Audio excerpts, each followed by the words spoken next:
Hello दोस्तों, कैसे हो आप लोग। आई होप आपसे की बोर्ड एग्जाम की प्रिपरेशन बहुत अच्छी चल रही होगी।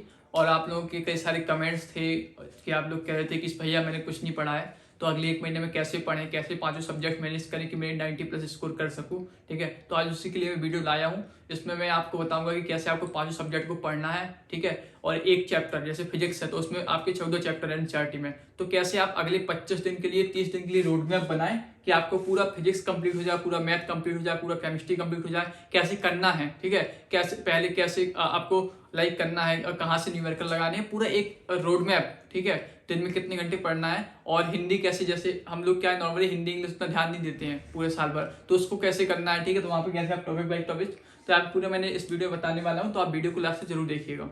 स्टार्ट करते हैं वीडियो को। तो यहाँ पे मैं 30 डेज रोड मैप बताने वाला हूँ।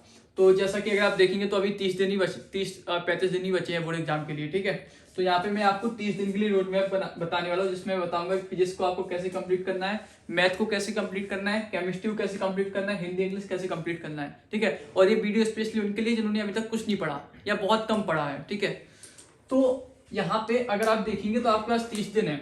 ये मैं जो बताने वाला हूँ आपको 25 दिन के लिए बताने वाला हूँ। ठीक है, क्योंकि देखिए लास्ट में आप जब 5-6 दिन आपको चाहिए होते हैं बोर्ड एग्जाम से पहले, जब आप जो है चाहते हो कि जितना आपने पूरा पढ़ा है एक महीने वो आप कवर रिवीजन कर सको जल्द से जल्द। ठीक है, क्योंकि आप लाइक ऐसा तो होगा नहीं कल मेरा बोर्ड एग्जाम का है पेपर है, परसों मेरा बोर्ड एग्जाम का पेपर है और आज मैंने सिलेबस खत्म किया, तो ऐसा तो चलेगा नहीं। तो इसलिए आपको 5-6 दिन का वो 20 का गैप चाहिए जिसमें आप रिविजन कर सको। तो इसलिए मैं यहाँ पे 30 दिन की जगह 25 दिन का आपको रोड मैप बताने वाला हूँ। ठीक है, तो अगर मैं बात करूँ एक एक सब्जेक्ट से, तो सबसे पहले फिजिक्स।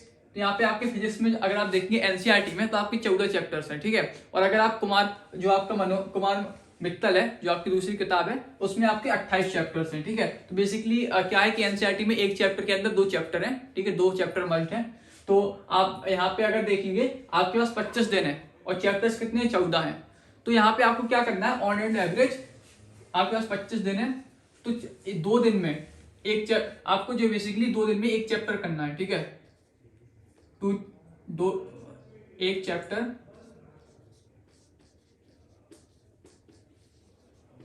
2 डेज में। ठीक है, अब अगर आप देखेंगे तो यहाँ पे आपका हुआ 28 डेज है ना।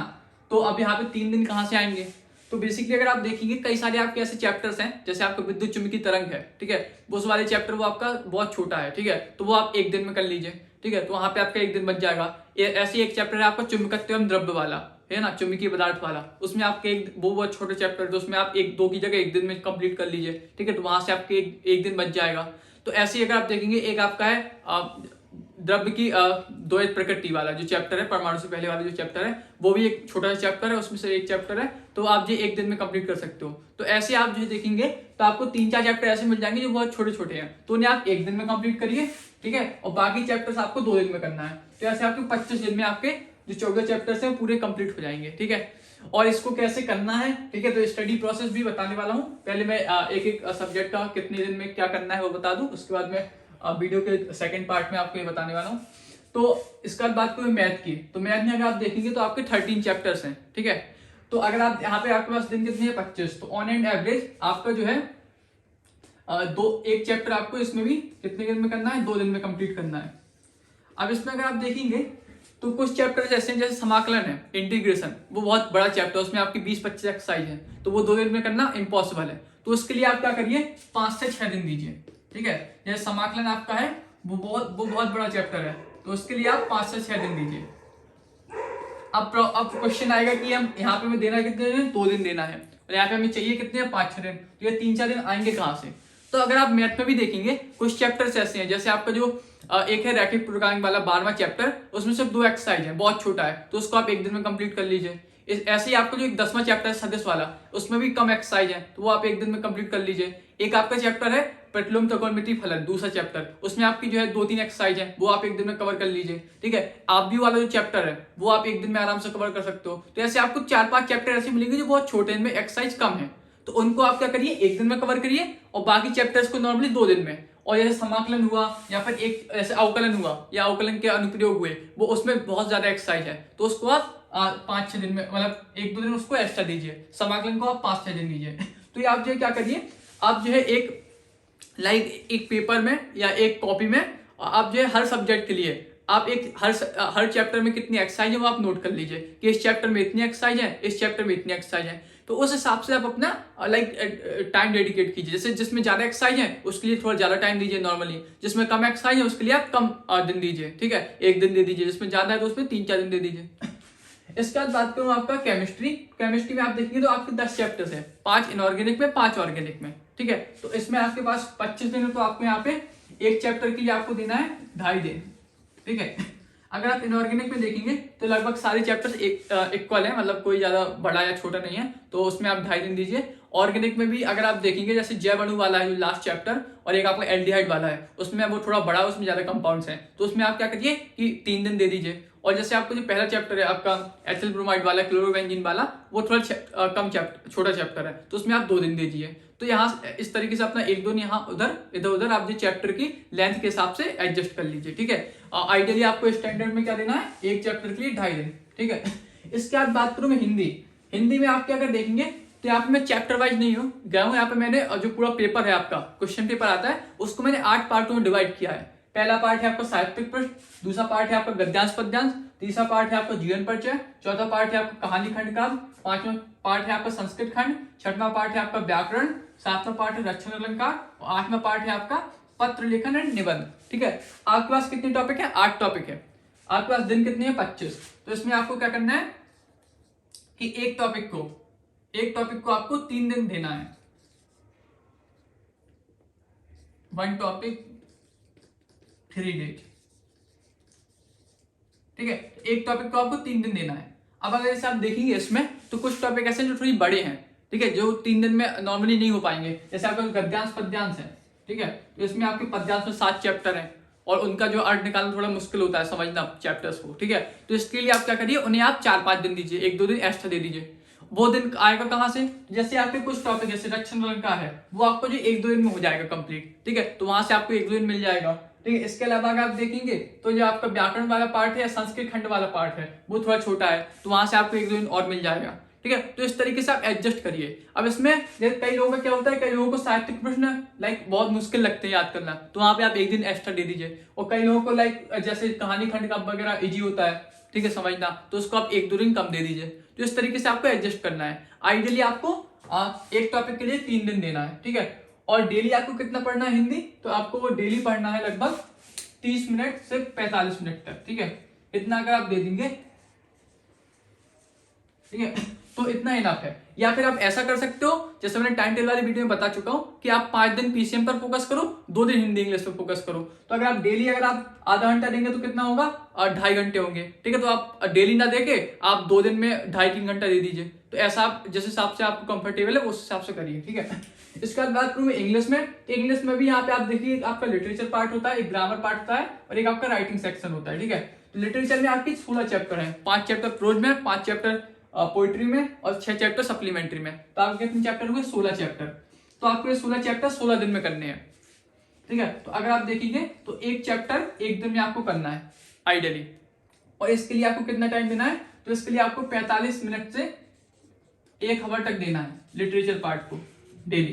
क्योंकि नॉर्मली क्या है, आप समरी वीडियो देखोगे, फिर आपको क्वेश्चन आंसर भी याद करना है, ठीक है, तो उसमें टाइम लगता है, तो आप 1 घंटा आराम से लग जाता है, ठीक है। तो एक चैप्टर के लिए आप 1 घंटा दे दीजिए डेली का, या फिर आप वही कर सकते हो कि 5 दिन पीसीएम दिया तो 2 दिन में आप अगर 1 आवर दे रहे तो आपको 2 दिन में 5-6 आवर देने पड़ेंगे, ठीक है। और इसके अलावा क्या करना है, आपको डेली वोकैबुलरी याद करना है। तो मैंने प्रिपरेशन वाली वीडियो में बताया था कि आपको क्या करिए, daily 5 antonyms, 5 synonyms, 5 idiom phrases, 5 homophones, 5 one word substitution, 5 चीजें आपकी, तो 5-5 याद कर लीजिए। और अगर अच्छी पावर है आपकी याद करने की, 10-10 याद कर सकते हो, ठीक, क्योंकि 1 महीने का टाइम बचा, ज्यादा बचा नहीं है। तो आप डेली आपको 5-5 या 10-10 अब वो एंटोनिम्स सिनोनिम्स याद करने, वोकैबुलरी याद करने, ठीक है। तो इसमें आपको कितना टाइम लगेगा, इसमें आपको 15 से 30 मिनट लगेगा, ठीक है। इसके बाद आपको क्या करना है, जो आपके टेंस वाले हैं, टेंस में बेसिकली यहाँ पे आपके डायरेक्ट इनडायरेक्ट, सिंथेसिस, सिंटैक्स और ट्रांसफॉर्मेशन, ये 4 चीजें हैं। और आपके दिन कितने हैं, 16। तो 4 दिन में आपको एक टॉपिक करना है, ठीक है।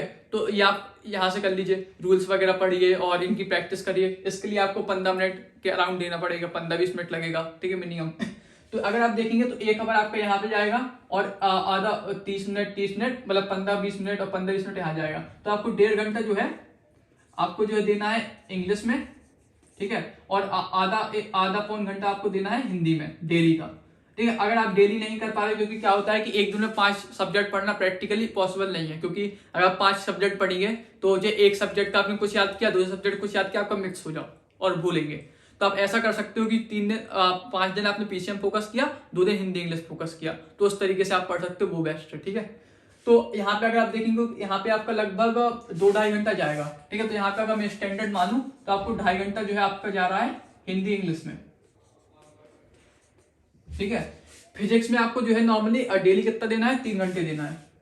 3 घंटे आपका फिजिक्स में देना है, 3 घंटे आपको मैथ में देना है, और 2.5 घंटे अराउंड आपको जो है केमिस्ट्री में देना है।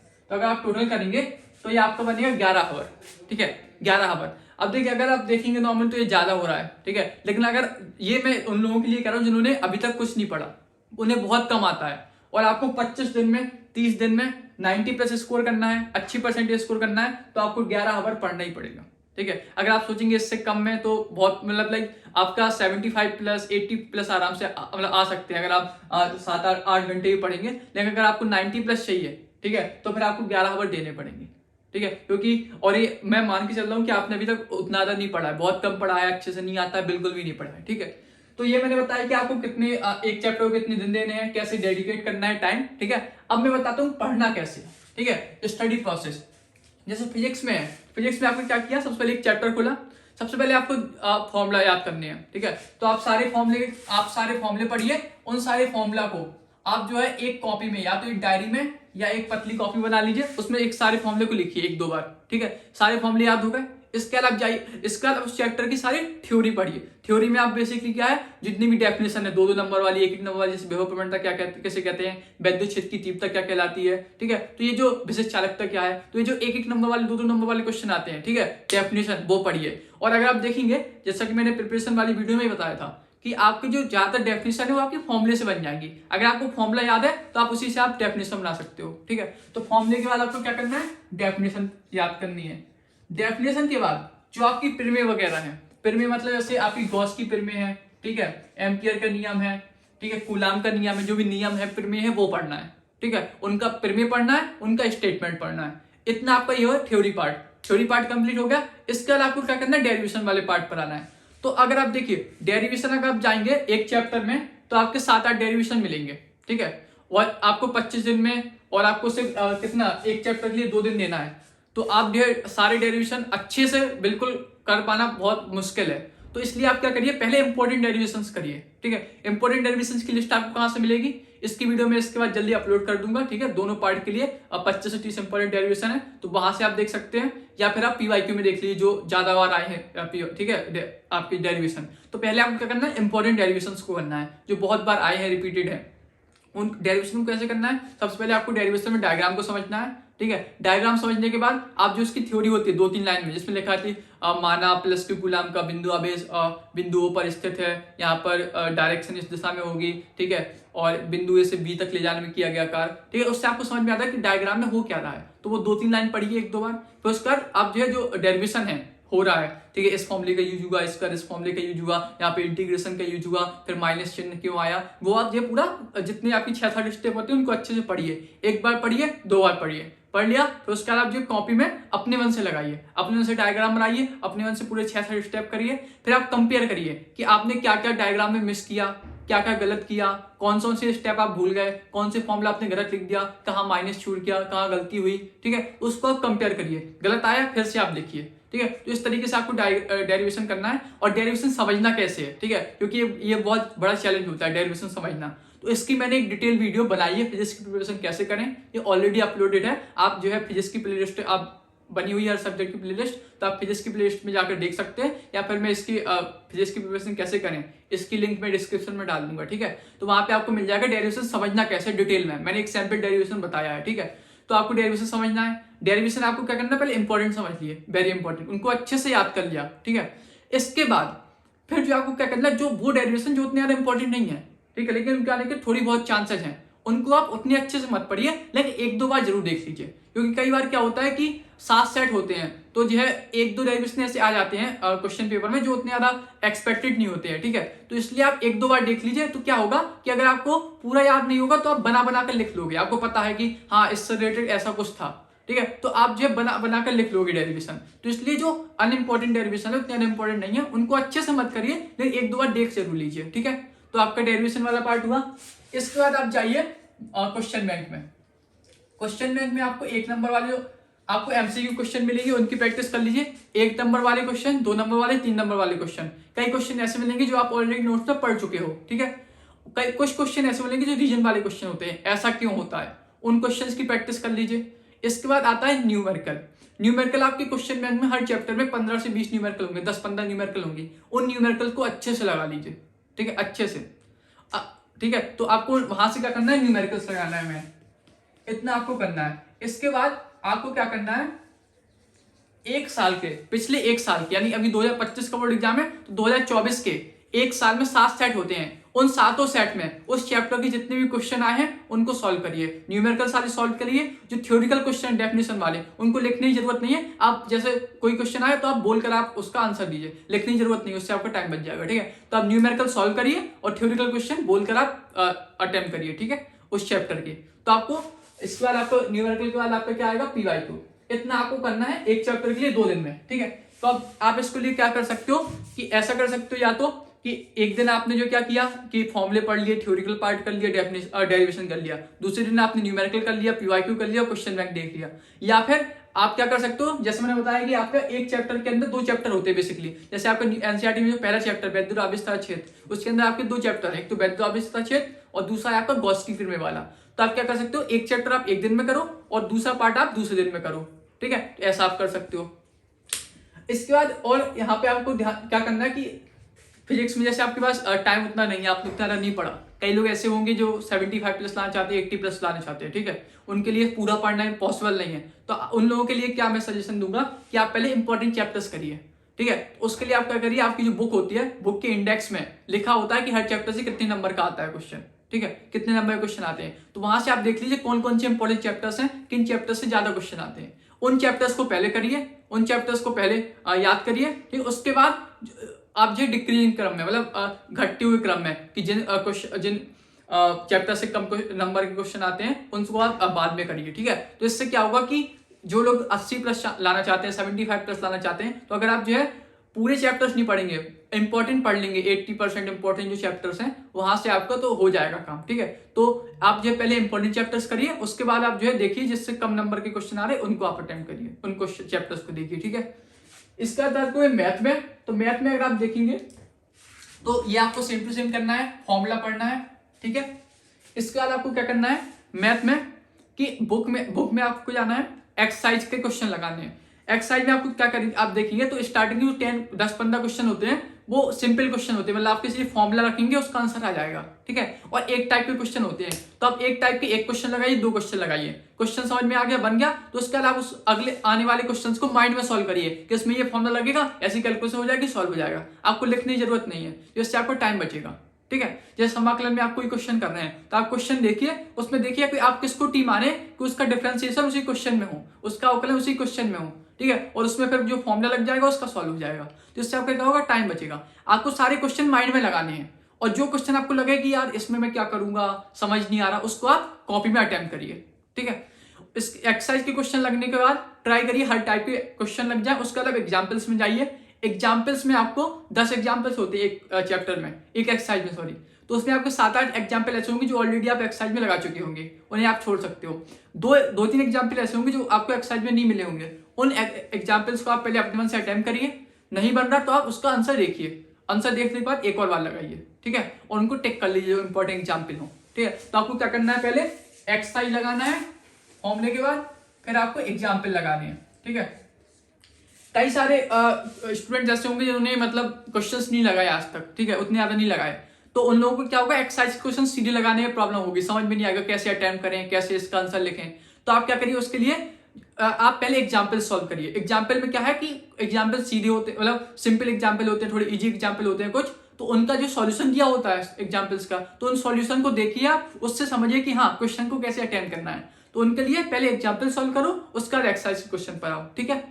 इसके तो अगर देखिए, अगर आपने बुक के जितने भी क्वेश्चंस हैं सारे क्वेश्चंस को माइंड में एक बार सॉल्व किया, मतलब एक दो बार देखा है और सारे क्वेश्चन को माइंड में सॉल्व किया कि हाँ ऐसे ऐसे हो जाएगा, कॉपी में नहीं किए लेकिन माइंड में आपने सॉल्व किया है, सारे क्वेश्चन देखे एक दो बार, एग्जाम्पल्स देखे हैं, तो अगर आपने बुक अच्छे से कर लिया तो आपको क्वेश्चन बैंक की जरूरत नहीं है, ठीक है। टू बी ऑनेस्ट मैंने क्वेश्चन बैंक से नहीं किया था, मैंने बुक की 2-3 बार प्रैक्टिस की थी, पूरा रिवीजन किया था, मैंने क्वेश्चन बैंक से क्वेश्चन नहीं लगाए थे। तो अगर आपने मतलब बुक के आपने सारे क्वेश्चन देख लिए एक दो बार, सारे क्वेश्चन गो थ्रू हो गए और सारे क्वेश्चन को अगर कॉपी पर अटेम्प्ट नहीं किया कोई बात नहीं, माइंड में अटेम्प्ट किया है कि हाँ ऐसे ऐसे होगा, ऐसी प्रोसेस होगी, ऐसे स्टेप होंगे, इसमें फॉर्मूला लगेगा, सारे एग्जाम्पल्स लगाए हैं, तो आप बुक के तो आप मुझे क्वेश्चन बैंक रहने दीजिए, आप PYQ के एक साल के सातों सेट में उस चैप्टर के जितने क्वेश्चन आए उनको करिए, इतना इनफ है, ठीक है। इससे आपके जो है 85+ 90+ आ जाएंगे। लेकिन दूसरे टाइप के स्टूडेंट ऐसे भी होंगे जिनके लिए बुक के सारे क्वेश्चन लगाना या अटेम्प्ट करना पॉसिबल नहीं है क्योंकि टाइम बहुत कम बचा है। तो वो लोग क्या करिए कि आप पहले क्वेश्चन बैंक के क्वेश्चन कीजिए, ठीक है। उन स्टूडेंट के लिए जो स्टूडेंट 75+ 80+ लाने चाहते हैं वो पहले क्वेश्चन बैंक के क्वेश्चन अटेम्प्ट करिए। क्वेश्चन बैंक के सारे क्वेश्चन अटेम्प्ट करने के बाद आप बुक के एग्जाम्पल्स लगाइए। इतना होने के बाद अगर आपको लगे कि आप टाइम आपके पास है और आप बाकी सब्जेक्ट मैनेज कर सकते हो तो आप बुक के एक्सरसाइज के NCERT क्वेश्चन जरूर लगा लीजिए, ठीक है। क्योंकि जो मोस्टली क्वेश्चन आते हैं वो NCERT से आते हैं। हालांकि यहाँ पे मैं क्लियर करना चाहता हूँ कि सारे क्वेश्चन NCERT से नहीं आते हैं, कुछ क्वेश्चन ऐसे होते हैं जो नॉन NCERT भी होते हैं। तो अगर आप 100 मार्क्स देखना चाहते हैं, अगर आपका टारगेट है कि आप 95+ 100 आउट ऑफ 100 लाना चाहते हैं मैथ में, तो आपको सारे क्वेश्चन देखने पड़ेंगे बुक के, सिर्फ NCERT से काम नहीं चलेगा। जो लोग 80+ लाना चाहते हैं, 85+, 80, 75+ लाना चाहते हैं, वो अगर सिर्फ NCERT देखेंगे तो उनका हो जाएगा, ठीक है। इसका जैसे आपको केमिस्ट्री है, केमिस्ट्री में भी आपको सेम अप्रोच अपनानी है। पहले आपको फॉर्मूले पढ़ने हैं, फिर उसके बाद आपको डेफिनेशन पढ़नी है, डेफिनेशन के बाद जितने नियम है जैसे आपका कोलराउस का नियम है, हेनरी का नियम है, राउल का नियम है, उनको पढ़ना है। उसके बाद आपको लाइक क्या करना है, ये आपका थ्योरिकल पार्ट हो गया। इनऑर्गेनिक में आप देखेंगे फिजिकल के पार्ट में, तो आपको क्वेश्चन बैंक से न्यूमेरिकल लगाने हैं, MCQ आपको क्वेश्चन बैंक से मिल जाएंगे। और 2-3 नंबर वाले जो क्वेश्चन होते हैं, रीजन वाले क्वेश्चन अति लघु उत्तरी में, कि ऐसा क्यों होता है, ये ज्यादा स्थायी है कि ये कौन सा कंपाउंड बनता है, तो इस टाइप के जो रीजन वाले क्वेश्चन है वो आपको क्वेश्चन बैंक में मिल जाएंगे, नॉर्मली नोट्स में नहीं होते हैं। तो रीजन वाले क्वेश्चन के लिए आप जो केमिस्ट्री में मैं स्पेशल मेंशन करूंगा कि आप क्वेश्चन बैंक के जो रीजन वाले क्वेश्चन है, 2 नंबर वाले 3 नंबर वाले क्वेश्चन जरूर लगाइए, वहां से आप प्रैक्टिस कीजिए, ठीक है। और न्यूमेरिकल आप क्वेश्चन बैंक से लगा लीजिए, एक चैप्टर में 10 न्यूमेरिकल होते हैं, उतना इनफ है, ठीक है। इसके बाद जैसे जो आपका कंपाउंड वाइज है, ऑर्गेनिक में अगर बात करूं तो आपको पहले निर्माण विधि पढ़ना है, उसके बाद भौतिक गुण देख लेने जो इंपॉर्टेंट है, इसके लिए आपको रासायनिक गुण पढ़ने हैं। अब यहाँ पे एक बहुत बड़ा क्वेश्चन आता है कि रिएक्शन समझे कैसे, क्योंकि सबसे बड़ी प्रॉब्लम हम लोगों की यही होती है कि एक डेरिवेशन समझने में प्रॉब्लम होती है, दूसरा रिएक्शन समझने में प्रॉब्लम होती है। तो केमिकल रिएक्शन कैसे समझना है उसकी डिटेल वीडियो 25-30 मिनट की है, डिटेल वीडियो मैं ऑलरेडी आपको अपलोड कर चुका हूँ, ठीक है। तो अगर आपने अभी तक नहीं देखी है तो मैं उसकी लिंक डिस्क्रिप्शन में डाल दूंगा, या आप केमिस्ट्री के प्लेलिस्ट में जाकर देख सकते हो, चैनल में जाकर, ठीक है। तो उसमें मैंने डिटेल में बताया कि आपको रिएक्शन समझना कैसे है, ऑर्गेनिक केमिस्ट्री की तैयारी कैसे करनी है, तो आप वहां से रिएक्शन समझिए। उसका जैसे ही आपके एक चैप्टर के अंदर जैसे मान लो 4-5 कंपाउंड है, सारे हो गए, उसके बाद आप जो शॉर्ट नोट्स बनाइए। शॉर्ट नोट्स में आप क्या करिए कि ट्री डायग्राम बनाइए। ट्री डायग्राम से मेरा मतलब जैसे आपको कोई कंपाउंड है, जैसे मान लो एथिल अल्कोहल है, CH3CH2OH, तो इस साइड आप क्या करिए, जितनी भी आपकी बनाने की विधियां हैं वो लिखिए यहाँ पर, और यहाँ पे आप जो है केमिकल प्रॉपर्टी लिखिए, ठीक है, रासायनिक गुण है। तो इससे आपको क्या होगा, एक पेज में आपका पूरा ट्री डायग्राम बनेगा, इससे आपका शॉर्ट रिवीजन हो जाएगा। तो आप एक चैप्टर की 4-5 कंपाउंड आपने पढ़े, उन सारे कंपाउंड पढ़ने के बाद उनके ये आप शॉर्ट नोट्स बनाइए, आप जो ट्री डायग्राम बनाइए, उनका रिवीजन करिए, क्योंकि रिएक्शन क्या है बहुत जल्दी भूलती है, कंफ्यूजन होता है कि क्या बनेगा, क्या कैटालिस्ट का यूज हुआ था, तो इसलिए आप ट्री डायग्राम से आप ये देख सकते हो, ठीक है। इसके बाद बात करूं जैसे हिंदी इंग्लिश में, तो मैं ऑलरेडी बता चुका हूं कि आप जो है हिंदी में आपको 30-45 मिनट देना है और आपको इंग्लिश में लगभग 1.5 घंटे देना है, ठीक है। तो अगर आप देखिए टोटल आपको 11 घंटे देना है। तो आई होप आपको ये वीडियो पसंद आई होगी। तो इसमें मैंने बताया कि आपको कैसे एक चैप्टर कितने दिन में करना है, कैसे प्रोसेस आपकी होनी चाहिए, ठीक है। अगेन मैं कहूंगा कि देखिए ये मुश्किल होने वाला है, इजी बिल्कुल नहीं होगा, क्योंकि अगर आप 10-11 घंटे डेली का पढ़ना 25-30 दिन इजी नहीं होगा, ठीक है, क्योंकि नॉर्मली हमारे ये रूटीन में नहीं होता है। लेकिन यही 1 महीना बनने के लिए है और बिगड़ने के लिए। अगर आप चाहते हैं कि आपकी 80+, 85+, 90+ परसेंटेज बने, तो आपको ये फॉलो करना पड़ेगा, ठीक है। और अगर आपको कोई डाउट हो कमेंट कीजिए। इसके अलावा सैंपल कॉपी की वीडियो जल्दी अपलोड होगी, फिजिक्स के इंपॉर्टेंट डेरिवेशंस, ठीक है, उनकी वीडियो जल्दी अपलोड करने वाला हूँ। तो वीडियो पसंद आए तो लाइक कीजिए, दोस्तों के साथ ज्यादा शेयर कीजिए। अगर चैनल को सब्सक्राइब नहीं किया तो सब्सक्राइब कीजिए। Thank you very much and all the best.